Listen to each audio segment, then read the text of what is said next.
Back and Forth is an experimental project that Nadja and I came up with quite recently. It stemmed from a residency we did together in Uruguay in probably October of 2014. We met with other artists from South America talking about creating networks.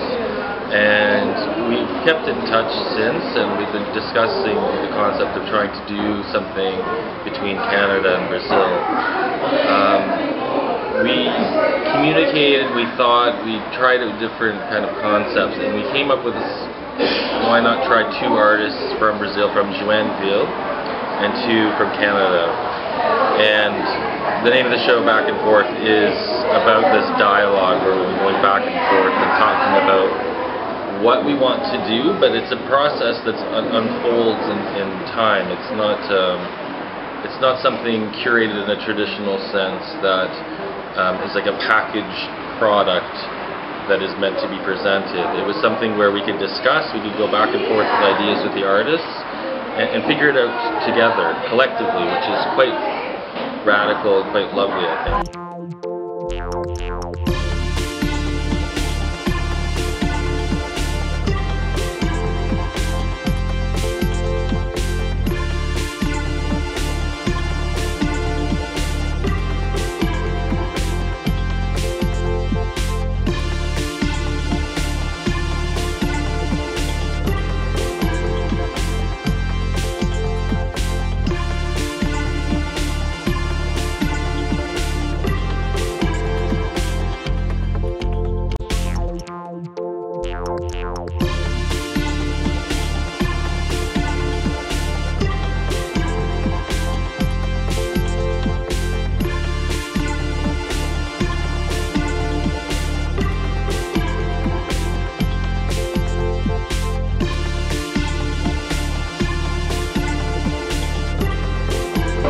Here in Brazil, we're presenting here in the beautiful Joinville, in the Musée d'Arte here, and there are two spaces where we're showing.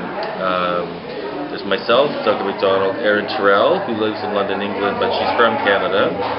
There's Jefferson Kielwagen, as well as Tirotti, who's from here. And the work, there's a variety of work, but I would classify it as somewhat neo-conceptual, relating to ideas and empathy, play, and experiments. I think the work is still, we're still kind of figuring out the relationships between all of them, and that's a process that will unfold for some time.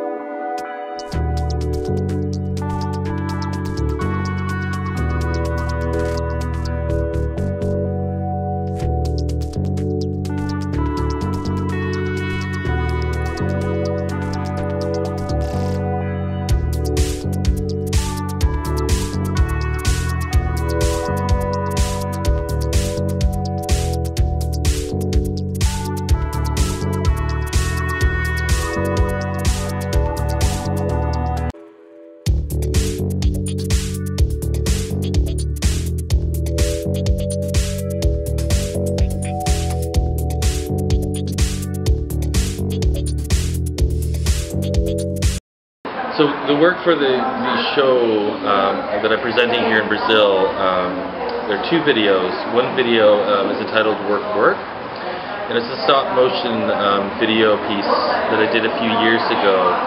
And It was shot frame by frame on a DSLR camera, and basically I crawl on my hands and knees from home to the gallery, which is Rodman Hall in St. Catharines, Canada.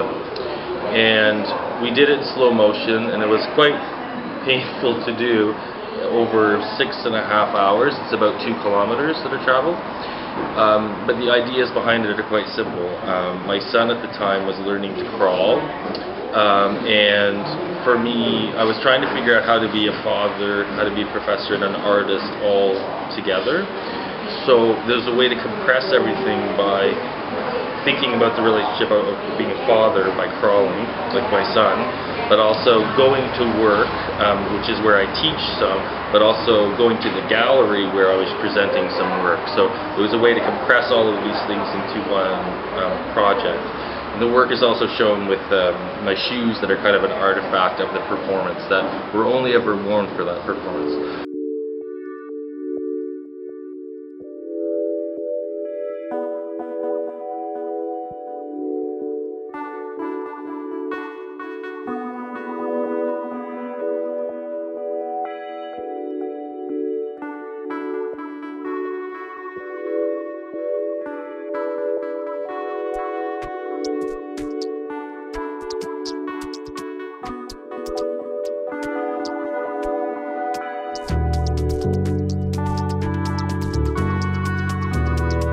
Secondly, in the Citadel, I'm showing Piano Burn, which is a more recent video piece with a photo component.